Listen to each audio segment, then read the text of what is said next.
FM94, The Dark. It is that time again. It's time to get to know a band we play here on The Dark, and I'm excited about this one because a couple weeks back, the band Artifas was part of our Rock in the Dark New Music Poll, and they won it. They actually crushed it, didn't they? Right now on the line, I got Scottie, the lead singer of the band Artifas. Scottie, thanks so much for joining me, and your song, Inhuman, just blew up our polls. In fact, I think we might have had our highest vote total ever since we started Rock in the Dark. That's pretty cool.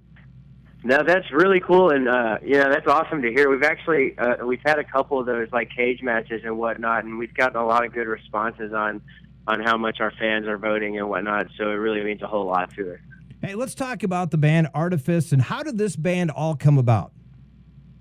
Well, see, back in we could start back when I met Cody, which is the lead guitar player. We met back in about 2007. When he was actually really young. He was like 15, and I saw him and his brother jamming in this coffee shop, and I was like, man, these kids are awesome. I got to pick them up, So then me and Cody started working together, and then we opened a studio together in Martinton, a little town called Martin, Tennessee, and we started writing these new tunes, and we got talking, and I was actually teaching high school at the time and doing all kinds of stuff, and we were just like, let's quit everything that we're doing. Let's give it all up, get in a van, and go try to live our dream. And we just haven't stopped since. And about a year and a half ago, we picked up Mikey, who's playing guitar now. And then a few months after that, we got Jared and Anthony, the drummer and the bass player. And ever since we've gotten that lineup, it's just been magic. It's been fantastic. Oh, really cool. And a high school teacher, is that what you said?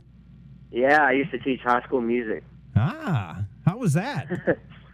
It was cool. I mean, I really liked working with the kids. I liked teaching and, just getting that knowledge and, especially to somebody who loves music and helping them build that skill, which that part of it was great. The whole politics side of it, being a teacher wasn't so much my thing, though. I was just going to say, how much freedom did you really have of expression in the music class? No, well, It was hit or miss. It kind of I went around I taught at a few different schools, so it was kind of different to see how some systems were very are already put in place, and then other systems you had a little more freedom. So it was cool when I got the freedom. I did a lot of drum. I worked with a lot of drum lines and stuff, so I would get them like warming up to rock music and stuff like that, just to kind of get them hearing new music as well. And it was always fun to do that. Very cool, very cool. We're talking with Scottie Somerville, actually. He's the lead vocalist of the band Artifas. The name Artifas, the meaning of it, the name, what's the story behind this? Yeah, well, we started in 2011 as New Skin was our original name, and there was a band out of New Zealand, I believe it was. There was like a techno dance pop band, and they were named New Skin, so we ended up having to change our name. So we started digging and, really researching and trying to find, the perfect name. And I started looking into Sanskrit, which is the first spoken language ever. And I ran across the word artifice, and it was actually spelled I-C-E at the end. Okay. And it meant the balance of good and evil, duality. And then the second meaning was surviving through your art. So what we did, I thought that was perfect, and we just changed the last three letters from I-C-E to A-S. That way nobody would have it this time. Now, is it hard for people to pronounce a little bit, or has it been pretty easy that way for the most part? Sometimes, we get Artifas a lot. Artifas, we've gotten that. When we play in, like, Texas and... if there's like a Latino announcer, they'll always be like, Artifas. So you get a few different ones in there. Oh, yeah. Well, very cool, very cool. Hey, let's talk about some other stuff. I know I've been following you on Facebook a little bit, and I like using Facebook because you kind of get to know bands a little bit better. And it looks like you are currently kind of on a tour of radio stations, kind of just getting your name out there a little bit. How did that go for you guys? No, it's been fantastic. Whenever we got with our radio guy, when we first started chatting on the phone about, the best way to attack this, and I told him, I was like, man, why don't we just go out and go to every radio station we can, get face-to-face and build these relationships in person. And he was like, that's a great idea. He was like, bands just really don't do that anymore. He was like, a lot of bands will stop at stations on their tour and stuff, but nobody specifically just goes out to radio anymore. So it's been really well receptive, or been very receptive from the stations. They've loved it. They've loved just having us in the studio, and just having us to come visit, and we had a great time. And obviously, I got to believe you're coming at all hours of the day, some morning show, some afternoon show, maybe even some night shows too, huh? Oh, yeah, there was a few times where we'd pull into the town at like 6 a.m., sleep in the parking lot for 2 hours, wake up, chug some coffee, and then go into the station at like 8 a.m. and play. Yeah, you got to play a little early morning kind of thing.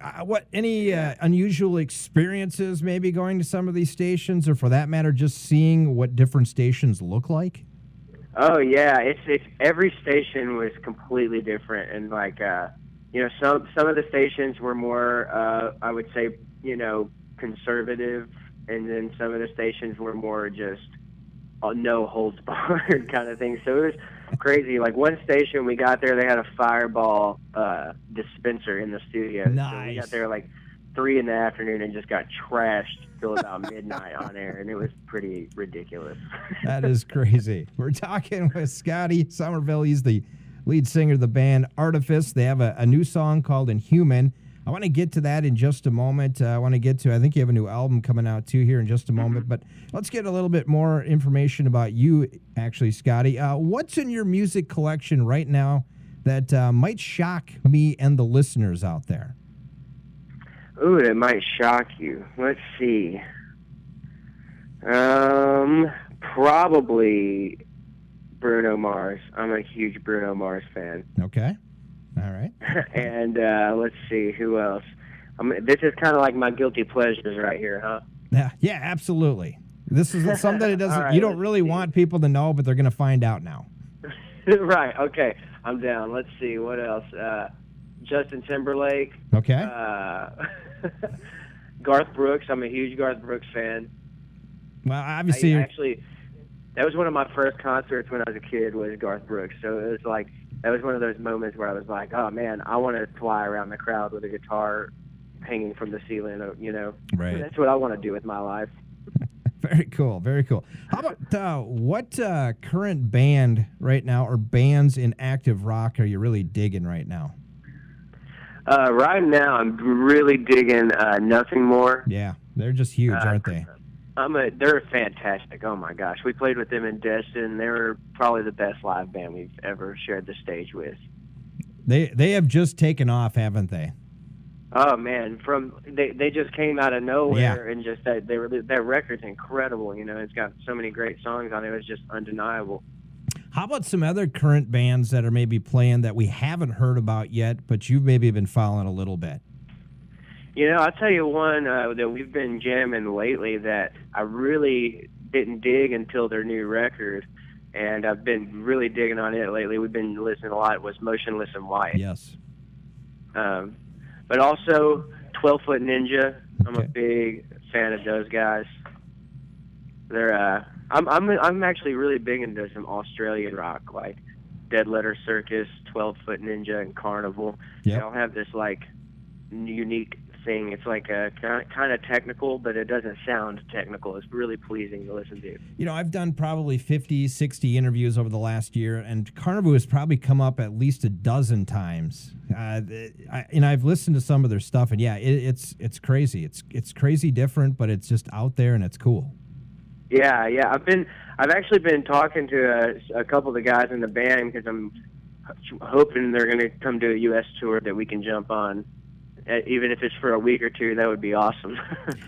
There's a question for you. You just mentioned tour. If you had to put a 3-band bill together to play with for a night, or for that matter, what would be your ultimate 2 other bands? So Artifas is on the stage, and you got 2 other bands playing with you.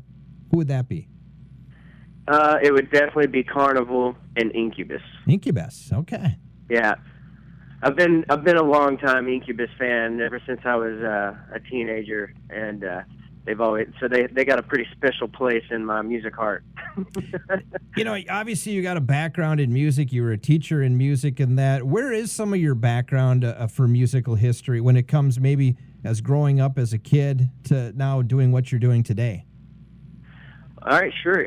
So I guess it all starts when, let's see, when I was a kid, my mom was always singing around me all the time. She would always be singing country music and some of the pop music of the 90s and whatnot. And then my dad would always be listening to classic rock like Bad Company and Foreigner. So that was kind of like the beginning of me getting into music. And then my brother, who's a little older, was really big into the grunge movement and got me into that. So then I started playing guitar and drums, and then I, was in band in high school or in junior high and high school, and did the drum line and all that. And then I was pretty into the whole music education thing, and so I went to college for that, and got a degree in music education. And then I just taught at a random probably like 8 to 10 high schools at a time, and I taught at a couple colleges, and then I went to Brazil and studied drums there, and taught in Tampico, Tamaulipas, Mexico for a couple weeks on marching percussion. So then I was just like, I got tired of drumming in bands, and I just wanted to run around the stage, so I started playing guitar and singing. Then I wanted to run around the stage more, so then I just started singing. Just started singing. That's really cool. We're talking to Scottie Somerville, lead singer of the band Artifas. They have a new song called Inhuman. Let's talk about the song a little bit. I'm really digging this. Obviously, our fans here are digging it. They voted for it for the new song of the week, Rock in the Dark, a couple weeks back. What's the history behind this song? Well, the song is, the basic concept of the song is kind of behind bullying, and not necessarily just like a kid going to beat up another kid. There's so many different types of bullying. It's just a person putting another person down to a situation to make them feel lower. And then once that person gets, that karma comes back and gets them, that's when the underdog is saying, welcome to the world of being human. Welcome to, this is how it feels. This is how you've made me feel by bullying me in whichever way you've done for this entire time. Very cool. Very cool. And if I'm not mistaken here, in about less than 2 weeks, you're going to be releasing an album. Is that correct? With about 10 tracks on there? Yeah, July 11th. The album's going to be called Inhuman as well. We're really super excited about it. We did the tracking and over in Memphis at Crosstrack Studios with Justin Reimer, who used to play guitar in 12 Stones and Breaking Point. Okay. Yep. And man, he did a killer job. Any bands out there listening that need an awesome record, go to Justin Reimer Crosstrack Studios. He worked probably 12 hours a day for 2.5 months straight on this record, and we put everything we had into it. And we've done stuff in the past. Obviously we released an EP before, and it was good. And I've done some other records and other bands in the past, but this, when we got finished with this was the one where when I listened to it, I was proud through and through, and felt good about it, and felt that there was a really good message, and I felt like there was a lot of good substance on there and that people could enjoy. And I actually, Barry Lyons, who kind of set up this interview with us, he gave me a couple of the sample tracks, and very diverse album too. It's not just one thing too. And I think it's great. That's the great thing about music today, isn't it? Yeah. Well, the cool thing is, like, all of us have such different, like, Cody, for instance, is a big 80s guy. Yep. Michael's big into big Japanese metal. Okay. Anthony's more into the alt rock, like Papa Roach and just active rock stuff. And then Jared's into kind of some of the newer metal stuff. And then I'm a big 90s guy, and actually I like all kinds of different stuff. But so when we come together, like, we really wanted this record to, like, that, exactly like you said, we wanted every song to sound different. We wanted some heavy in there. We wanted some soft in there. We wanted a little screaming in there. We wanted some singing in there. We wanted just a little bit of everything. We basically just did what we wanted and made what we really wanted to. Like, we didn't worry about what anybody else thought. We just made what we wanted.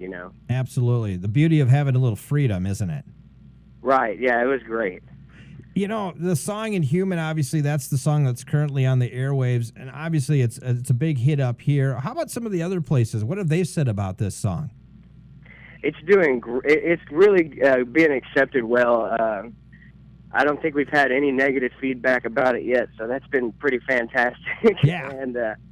And all the other stations seem to really be loving it, and all the fans seem to be loving it. And honestly, I'm ready for everybody to hear the rest of the record. It's been the longest 6 months of my life, because I just want everybody to hear it. And that's the thing. I don't think, sometimes it's funny because I don't think people realize how many years sometimes it just takes to put out one album, doesn't it? It takes a long time. Oh, yeah. It's a process, isn't it?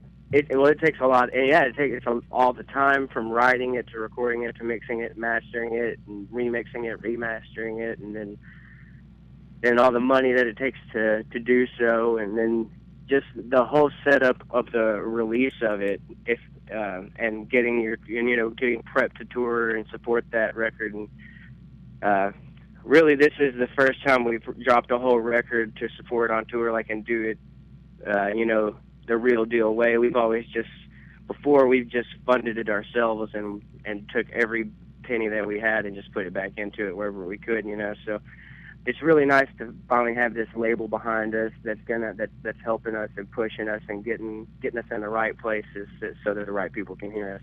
Have you ever been to Minnesota yet?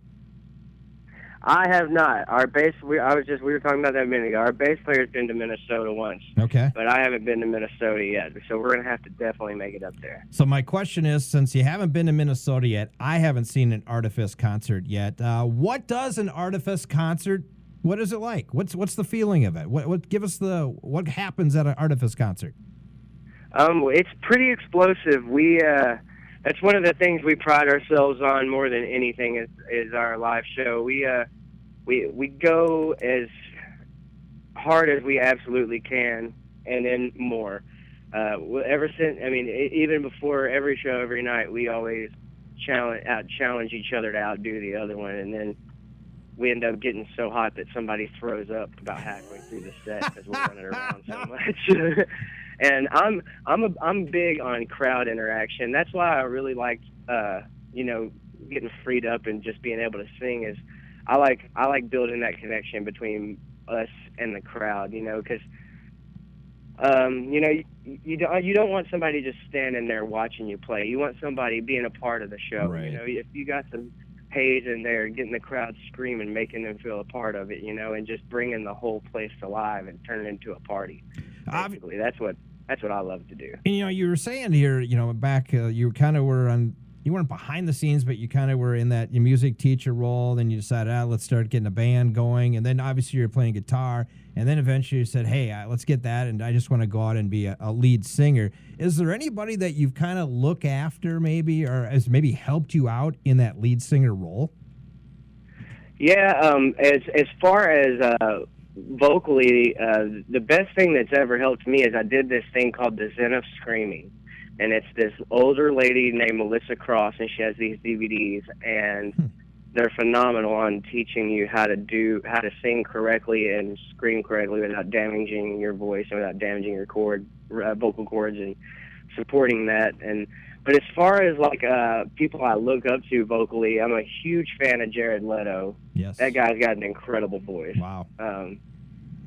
Ian Kenny from Carnival is a huge one for me. There's a ton of singers, and I try to take a little bit from each one of them. Johnny from Nothing More, that guy is a freak of nature. Yes. By the way, if you haven't seen those guys live, you should definitely try to do so. Yeah, I haven't. Yeah, I know they were up here one time, I think, not too long ago. Didn't have a chance to do it, but yeah, that is a band that would have. If I hate to use the term bucket list, but if I had to see one, that's one I would like to see.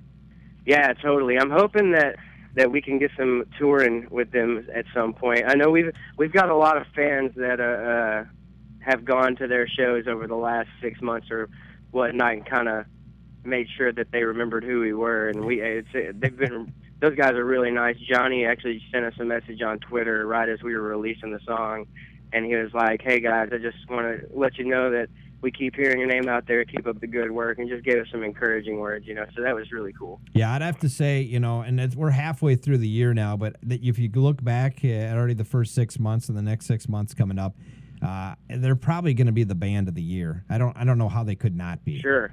Yeah, no, absolutely. I agree. They deserve it. Hey, let's... And also, another one, I really look up to Dave Grohl big time.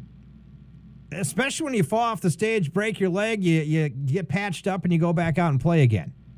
Yeah, I actually had a similar story to that about 2.5 years ago. Really?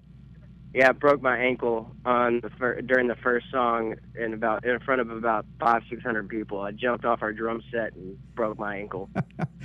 Did you keep playing? Oh yeah, I finished the show. Nice.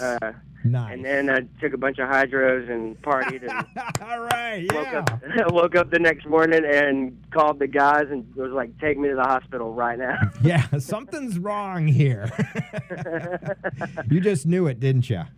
Yeah, and it was my second tour after that. It was our second tour, and I had to do that tour in a cast. So I was just like hopping around the stage that whole tour. It was pretty funny. Very cool. We're talking with Scottie Somerville, the band Artifas. Here's a question I like to ask. It's going to make you think maybe a little bit. And obviously you don't have a lot of songs out yet, at least that I know of. You got some songs out, but what artist would you like to cover one of your songs? Oh, all right. That's really interesting. And it doesn't have to be in the rock genre either. It can go anyway. Oh, man, that's good. That's a really good question. Let's see. I would have to... Let me think. Anthony. I got Anthony here, our bass player, too. He's going to help me think. That's great. If we were to have one artist cover an Artifas song, who would we pick? Any genre. Kanye. No, dude. No. What did he say? He said Kanye. He was being sarcastic. Oh, okay. Well, hey, I've had Rihanna, Katy Perry. I've had them all. So I mean, I'm gonna say I'm gonna go a little off the wall with it. Let's go with we're gonna bring Michael Jackson back to life. Nice. That works. and what's Michael gonna be singing? A little Inhuman, maybe? Hey, maybe. We might just write a new tune and then let him. We'll write one specifically for him, you know. I love it. I love it. I love it. Hey, how do people find out more about the music that Artifas has? How can they get a hold of you and find out that new album coming out? They can find us on any social media outlets. It's spelled Artifas. You can find us on Facebook, Twitter, Instagram, Spotify, Amazon, iTunes. You can also find us at our website, www.artifas.com, where you can actually pick up our past EP as well as our new single. And then in about 2 weeks, you'll be able to pick up the full record. Very cool. Hey, last question I have for you. Have you had a chance to hear your song on the radio yet? Actually, this was really cool. So as soon as we get all of us in, we met up, and we had about 3 days of rehearsal before the radio tour. Yep. And then as soon as we all loaded up in the van to go to the first radio station, Inhuman came on the radio. What did that mean for you guys to hear that? Oh, man, it's awesome. I mean, that's, it doesn't matter how long you've been doing it. It doesn't matter how many times your song has been on one of your songs has been on a radio. When you hear it, especially when it's that new one that just came out and you hear it, and especially going out towards the radio stations, it just gave us that extra motivation and gave us that extra energy because it always feels great, you know. Every time I end up calling my mom, like, Mom, put it on the radio, you know. Yeah, there it is. It's on. Well, hey, it's going to be, you know what? Scottie, it's going to be on here in about less than 30 seconds right now. We're going to have your latest song. I appreciate this interview. It's been a lot of fun, and hopefully you guys can make it up to Minnesota sometime soon, and if you do, you got to check us out here. We sure will, man. We'll make a special trip there for you. Absolutely. Scottie, thanks so much for joining me. Awesome, brother. Thank you for having us, man. Once again, that's the lead singer of the band Artifas. That is Scottie Somerville. Their latest song is Inhuman. You got it right now. It's on The Dark. It's on FM94.